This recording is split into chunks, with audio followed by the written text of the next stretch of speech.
Pai de nosso Senhor e Salvador Jesus Cristo. Eu quero cumprimentar a todos com a paz do Senhor Jesus. Eu sou o pastor Edivaldo Pereira e você está no canal Rascunho da EBD. Nesta oportunidade estaremos comentando a lição da classe dos jovens. O canal Rascunho da EBD, como sempre digo, tem a finalidade, foi criado com a finalidade de cooperar no subsídio para as aulas da Escola Bíblica Dominical das nossas igrejas, tanto a Assembleia de Deus como as igrejas co-irmãs, que usa as revistas da CPAD, Casa Publicadora das Assembleias de Deus no Brasil. Nós estaremos comentando agora a lição de número 9, que tem como título geral a lição, a revista é Separados para Deus. A lição de número 9 tem como título A Santidade e a marca do crente. O comentarista comenta 3 tópicos aqui. No primeiro tópico ele fala sobre a santidade como marca do crente no Antigo Testamento. E ele também, no segundo tópico, fala da santidade contínua sendo exigida no Novo Testamento. E o terceiro tópico ele fala sobre o culto racional no Novo Testamento, ou na Nova Aliança. Em vídeos anteriores nós trabalhamos sobre a santificação, sobre os termos e etc, os elementos da santificação, e o alvo da santificação, e trouxemos a santificação, santidade e santificar, certo? Nesta oportunidade estaremos trabalhando sobre a santificação dos povos de Deus, dos salvos desde o Antigo Testamento, ok? Então nós vamos observar que a mensagem bíblica que fala sobre a redenção, o pecado é o obstáculo básico da redenção, certo? E deve haver liberação do princípio do pecado, se o homem tiver de ser salvo. Ademais, deve haver santificação ao ser divino. Não basta alguém ser impecável, também deve haver participação positiva nos atributos divinos e nas qualidades morais. Primeiro, nós temos a transformação moral. Primeiro, a mensagem bíblica, que é falada sobre a redenção. Segundo, é as bases, Então, a santidade do crente, cuja base é a salvação, Então, a transformação moral. Depois, nós temos as bases necessárias. Temos o pano de fundo verotestamentário que vai nos embasar. O povo de Deus, o povo de Israel, deve santificar-se para o Senhor. Deuteronômio capítulo 7, verso 6. Deuteronômio capítulo 14, versículo de número 2 e 21, tornando-se uma nação santa, conforme Êxodo 19, versículo de número 6. Um povo santo, Isaías capítulo 62, verso 12. Isaías 63, 18, Daniel 12, 7, Enfim, então nós vamos ver que a mensagem que a transformação moral é um processo somente mediante a santificação. Então, a transformação moral é necessária, porque a transformação metafísica, essas são estágios aí da própria salvação. São elos elos de ouro da cadeia de redenção que finalmente lava a alma e salva a glorificação. Leva a alma salva a glorificação. Essa glorificação consiste no processo, Consiste em processo onde ocorre aí um processo eterno, que não sendo aí um único acontecimento, mas ocorre de uma vez por todas, Então a glorificação nos leva a participar da imagem da natureza de Cristo, através do poder do Espírito Santo, e nos leva da qual nos conduz de muitos estágios da transformação, para que participemos da toda a plenitude de Deus, ou seja, da própria natureza divina, Essa participação será real, mais finita, Então, qual é a base necessária para tornar-se tornar-se patente de imediato que santidade é igual, né? Qual é a base necessária?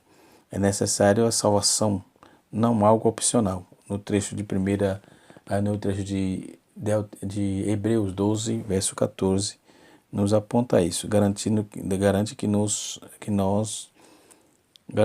que ninguém verá Deus sem a santificação, né? Sem a qual ninguém verá o Senhor. Ou seja, jamais devemos conceber a santidade como uma mera ausência do pecado, não é? Esse é o começo necessário, mas não é a própria substância da santidade. Deve haver a participação nas quantidades, né? Nas qualidades morais, positivas, metafísicas do ser divino, para que a verdadeira santidade seja atingida, não é?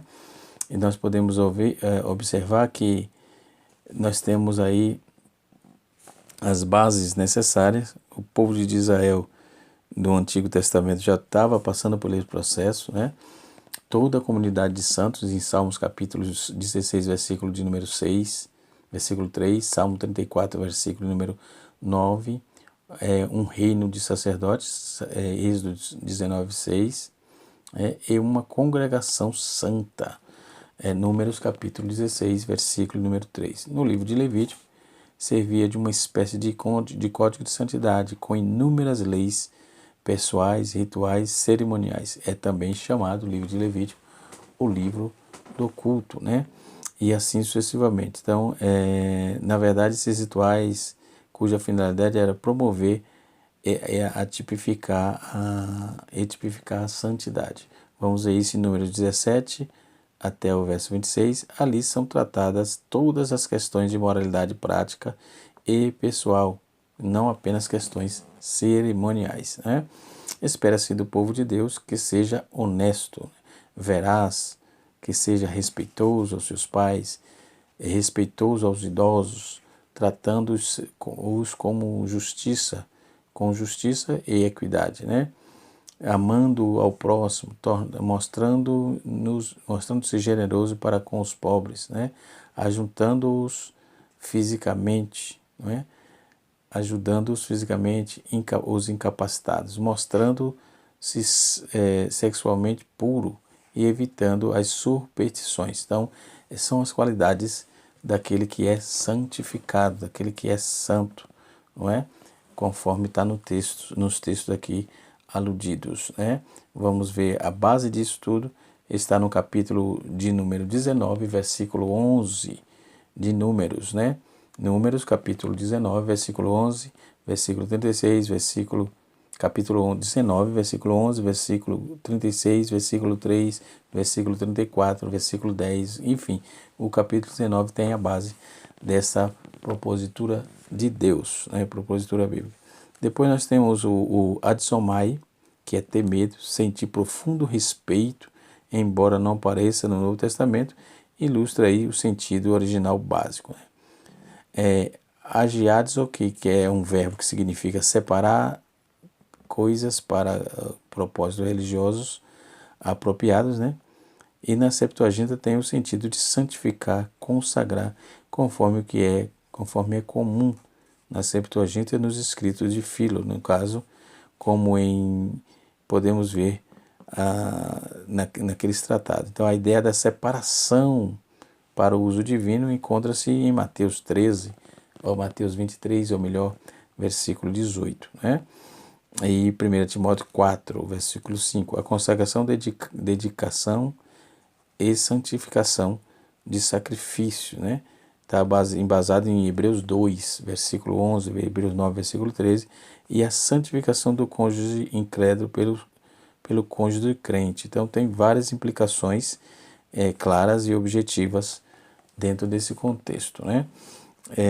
Podemos ver que não é o simples fato, não é, da santificação do crente, é que tem de Deus exigências para os santos, né? São ideias ilustrativas de Deus para consagrar ou aquilo que ele santificou, né? Também os crentes, né? O nome de Deus precisa ser tratado como santo e reconhecido como tal, segundo se vê em Isaías, se lê em Isaías 29, versículo 23, e Ezequiel, capítulo número 36, versículo 23. Nós vamos ver que na Septuaginta, a ideia de Septuaginta, a ideia de purificação também traduz aí, também faz parte do significado dessa palavra, né? Na Septuaginta nós vamos ver. Aí tem agiasmo, que aponta para o santuário, né? Temos também o agiasmos, que significa santidade, separação, santificação, e agiume, que também é traduzida por santidade ou retidão, né? Tem agiasmos, é a santificação em contraste com o ato de santificar. Essa palavra acha-se apenas em três versículos. Em Romanos capítulo 1, versículo 4, que o Espírito de Santidade. Em 2 Coríntios capítulo 7, versículo 1, a santidade que os crentes devem possuir no temor de Deus. E em 1 Tessalonicenses capítulo 3, versículo número 13, que é a santidade que os crentes precisam ter diante de Deus, tornando-os inculpáveis a fim de poderem enfrentar a segunda vida de Cristo, né? Depois nós temos outro termo que é agiotes, que significa, que indica a santificação como um estado, não como um processo santificador. E temos asiostes, que é a santidade que se encontra somente em duas passagens bíblicas, em Lucas capítulo 1, verso 75, e Efésios capítulo de número 4, verso 24. Então essa aula ela vem trazendo bases, né? Na verdade toda essa revista, visto que separado denota santificação, ela vem trazendo bases contextuais históricas de povo santificado desde os antigos dos tempos até hoje, das necessidades de ser santo, né? E o que é ser santo. E assim sucessivamente. Então, nós vamos ver a Santa Igreja no Novo Testamento.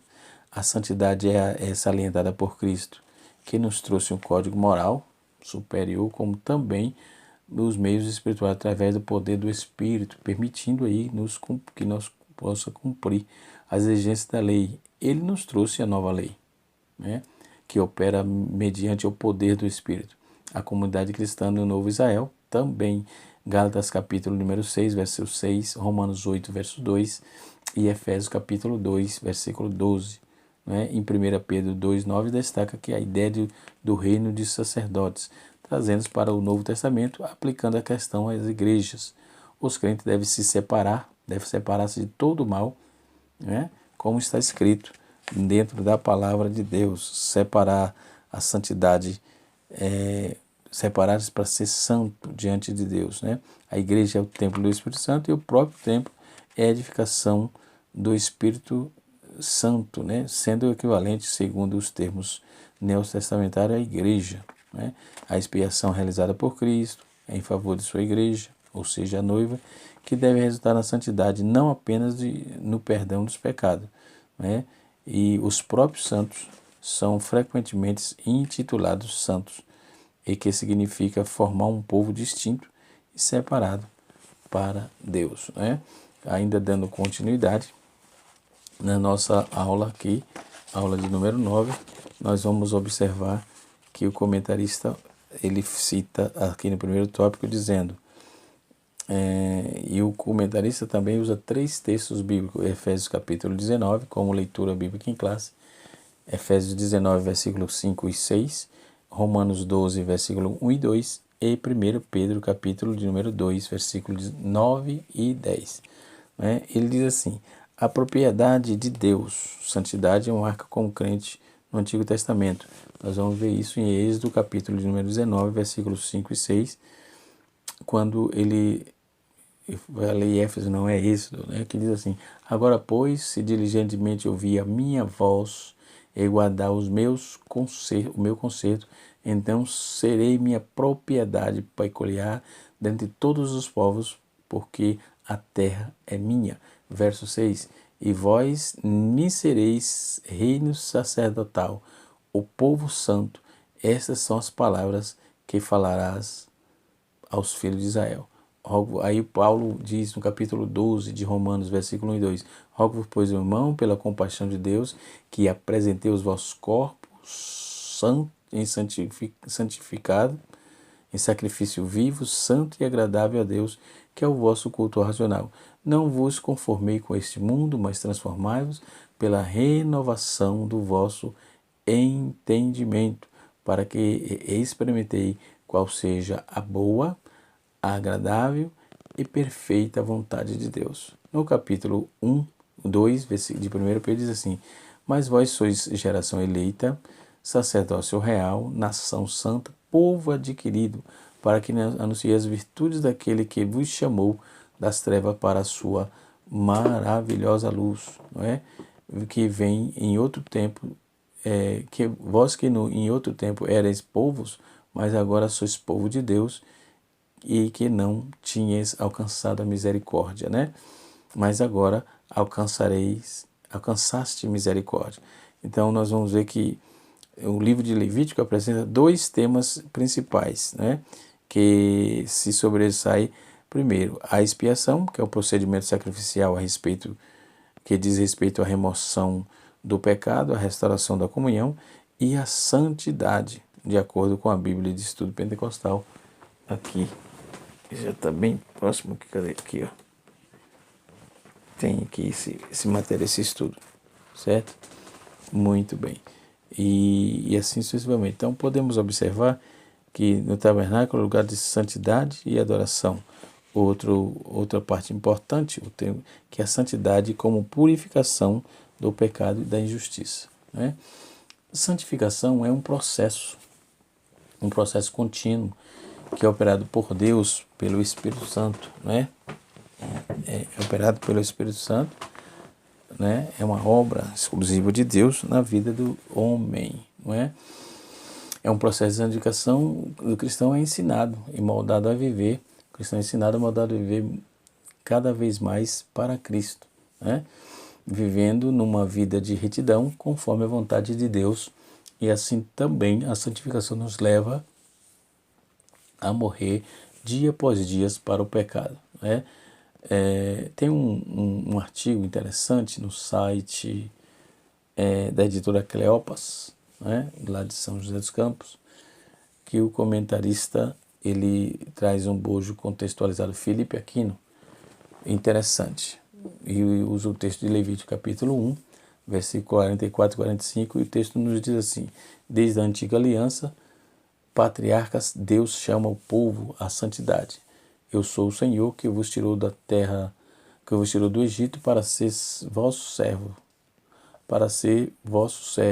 Deus.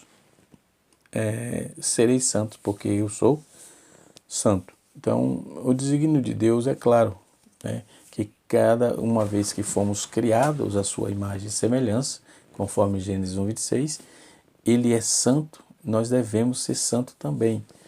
O Senhor não deixa por menos. À medida que a essência dessa santidade é o próprio Deus, né? Pedro ele repete essa ordem, esse conceito, dado ao povo no deserto. Lá em sua primeira carta, ele convoca os cristãos a imitarem a santidade de Deus. 1 Pedro, capítulo 1, versículo 15 e 16. Então, o exemplo de santidade daquele que vos chamou, sede também santo em todas vossas maneiras de viver, pois está escrito: sede santo, porque eu sou santo. Pedro exige aos fiéis todas as vossas ações se espalhem, né? Esta santidade de Deus, espalhe essa santidade de Deus, já que vós sois uma nação escolhida, um sacerdócio régio, ou seja, real, uma nação santa, um povo adquirido por Deus, a fim de praticar o poder daquele que das trevas chamou para sua maravilhosa luz. Para Pedro, a vida de santidade era uma imediata consequência, né, de um povo que se chamava de outras pedras vivas, né, das quais outras pedras vivas, materiais de edifício espiritual, um sacerdócio santo. 1 Pedro capítulo 2, verso 5. Nesse sentido, exortava os cristãos de seu tempo a romper toda com a vida carnal, luxúria, concupiscência, embriaguez, orgias, bebedeiras, não é? E criminosas bebedeiras criminosos, atos criminosos e idolatria, vivendo na caridade, já que esta cobre multidão de pecados. 1 Pedro 4, verso 3, a primeira a advertência de Pedro que, no outro sentido, os cristãos, no seu tempo, rompe com a vida carnal, vida de luxúria, de concupiscência, de embriaguez, de orgia, bebedeiras e idolatrias criminosas, né? Isso está em 1 Pedro 4, verso 3. E em 1 Pedro 4, 8, está escrito, vivendo uma caridade que cobre a multidão de pecados. Então, Jesus, no Sermão do Monte, ou no Sermão da Montanha, ele chama o seu discípulo à perfeição, sede perfeito como o vosso Pai Celestial é perfeito. Mateus 5, verso 48. Nós vamos ver em Levítico 11, que essas palavras fazem o eco de Deus que tinha ordenado ao povo no deserto, né? Sede santo porque eu sou santo, né? O Levítico capítulo 11, verso de número 44, né? A santidade exigida no Antigo Testamento, encontramos no Pentateuco, por exemplo, a seguinte recomendação divina para o povo de Israel: sede santo porque eu sou santo. Este texto é citado no Novo Testamento pelo apóstolo Pedro, em capítulo 1, versículo 15 e 16. Isaías revela também que Deus, como ser santo de Israel, né? Como ser o santo de Israel. Isaías capítulo número 17, verso 7, Isaías 41, versículo 14, né? Então, como já sabemos, a santidade exigia no Antigo Testamento, quanto no Novo também. Todavia, a igreja tem uma responsabilidade maior, pois recebeu a revelação maior da parte de Deus por meio de Jesus Cristo, o seu Filho, não é?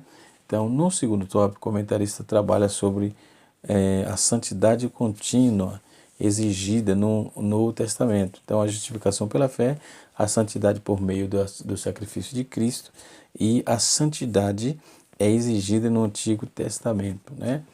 E assim sucessivamente, dando prosseguimento, Jesus, em Mateus, ele relata nos capítulos 5 e 6, ele apresenta o verdadeiro código de santidade. Como podemos observar, como diz os teólogos, constituição do reino de Deus, ou seja, Agostinho de Hipona assegura que aquele que quiser meditar com piedade e perspicácia o sermão que Nosso Senhor Jesus pronunciou no monte, tal como lemos no Evangelho de Mateus, aí acontecerá aí, sem dúvida, sem sombra de dúvida, a carta magna da vida cristã, não é? E assim sucessivamente. Paulo começa as suas cartas lembrando aos cristãos do seu tempo de que são chamados à santidade. Romanos, logo no início, ele dirige dizendo: todos os que estão em Roma, queridos de Deus, chamados a serem santos. Capítulo 1, versículo 7 de Romanos. Ele também em Coríntios, Paulo repete: a igreja de Deus que está em Coríntios, aos fiéis santificados em Cristo Jesus, chamados à santidade com todos. 1 Coríntios, capítulo 1, verso número 2. Já em Éfeso, ele faz lembrar, logo no início, que o Pai nos escolheu em Cristo, antes da criação do mundo, para sermos santos e irrepreensíveis diante de seus olhos, né? Efésios, capítulo 1, versículo 5. Aos Filipenses, ele pede que, se dissermos das coisas úteis, vos torneis puro e irrepreensível para o dia de Cristo. Filipenses 1, verso 10. Fazei todas as coisas sem excitações e murmuração, a fim de serdes repreendidos e sinceros filhos de Deus, irrepreensíveis, a fim de serdes irrepreensíveis e sinceros filhos de Deus, íntegro no meio de uma geração má e perversa, né? Então, para Paulo, a santidade é a grande vocação do crente. Ele diz aos Efésios, né? Exorta-vos, pois, que leveis uma vida digna da vocação a qual foste chamado, com toda humildade, mansidão e paciência. Capítulo 4 de Efésios, versículo de número 1. De maneira mais clara, né? Ainda fala aos Tessalonicenses sobre o que Deus quer de nós, né? Tessalonicenses, 1 Tessalonicenses capítulo 4, verso 3 a 5. Diz o texto: esta é a vontade de Deus, a vossa santificação, que eviteis a impureza, que cada um de vós saiba que possui o seu corpo em santificação e honestidade, sem que deixe levar pelas paixões desregradas, como faz os pagãos que não conhecem a Deus. E aos cristãos em Corinto, Paulo volta a insistir na segunda carta, quando eles pratiquemos toda a imundícia da carne e do Espírito, realizando a obra da santificação no temor de Deus, não é? E assim sucessivamente. Então, são assuntos interessantíssimos desta interessante lição, né? O que significa ser santo ou santidade? As palavras santidade ou santificação, santificar ou santidade deriva do latim, né? O vocábulo latim é sanctus. Sanctus, que quer dizer santo, por sua vez, os vocábulos geralmente traduz o termo hebraico kadosh ou kadash, né? Que quer dizer separado ou consagrado, e o termo grego que é hagiasmo, né? Que é consagração e purificação, né? Alguns também sugerem que existem outros aspectos da santificação dentro dessa raiz que transmite o sentido aí de brilhar. Se isso estiver correto, então esse termo tanto pode enfatizar a ideia bíblica de separar, quanto a ideia da pureza, ou seja, como for real, ambas pertencem,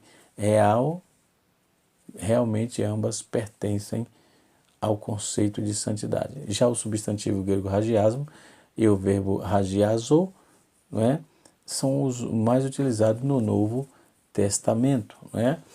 Quando se refere à santificação e santidade, eles derivam do latim hagios, que também transmite a ideia da separação ou consagração, não é? Assim como o termo hebraico empregado no Antigo Testamento. De forma geral, quando os termos são aplicados pelos autores bíblicos que se referem à santificação, o objetivo principal é enfatizar o sentido da separação das práticas pecaminosas, mas ao mesmo tempo também aponta para a ideia de consagração e identificação. Consagração e dedicação, para ser mais preciso, né? O conceito de santificação ao longo da história da igreja muito já foi discutido sobre o conceito de santificação. Segundo a Bíblia, especialmente durante a Reforma Protestante, alguns liam algumas linhas teológicas afirmam que a santificação ocorre de uma única vez, especialmente por meio do sacramento do batismo, não é? A Bíblia diz que a santificação é operada por Deus por meio do Espírito Santo, não é? Por meio do Espírito Santo. Ele é operada por Deus. 3 vezes nós vamos ver que o verbo gregos, oios, é empregado aqui em Atos, em Hebreus, Atos por 2 oportunidades, em Hebreus por uma oportunidade, né? Que diz que o Filho de Deus é santo. A santidade, a santificação é operada por Deus na vida dos crentes, né? E para fechar o assunto, o vídeo não ficar muito longo, porque o assunto é longo, a intenção não é exaurir todo o termo, todo o conceito e todo o estudo sobre santidade, né, na vida do crente. Então, nós temos aí 3 aspectos específicos, né, dentro desse conceito. Santificação é vista como um processo, né, um processo progressivo, inacabado nessa vida terrena. Então, é um processo. Não santifica hoje, não, tem que santificar amanhã também, né, e depois de manhã também. Não é um processo estagnado, é um processo contínuo. Então, dentro desse conceito, a santificação pode ser entendida em 3 aspectos. Primeiro, o aspecto posicional, onde aquele que foi regenerado e justificado é visto por Deus como totalmente santificado em Cristo. Isso significa que ocorre uma separação instantânea e definitiva, e nesse sentido os cristãos devem ser descritos na Bíblia como santos e perfeitos, mas isso não significa que eles estejam imunes ao pecado, não é? Então, essa é a verdade revelada da santificação como um processo longo e inacabado durante a vida, durante esta vida terrena. Depois nós temos também o aspecto experimental. Esse aspecto experimental, dentro desse aspecto, a santificação, que tem o seu início com a regeneração e encontra sua base judicial na santificação e desenvolve como um processo gradual durante toda a vida cristã. E o aspecto final, a santificação só alcançará o seu estado pleno e perfeito quando a velha natureza for finalmente removida dos remidos. Isso acontecerá na glorificação, quando os salvos receberão seus corpos glorificados, semelhante a Cristo, né? A santificação, quem opera a santificação no homem? A santificação no homem é operada pela Trindade, pelo Deus Trino, mas realmente é atribuída às Escrituras, especialmente à pessoa do Espírito Santo.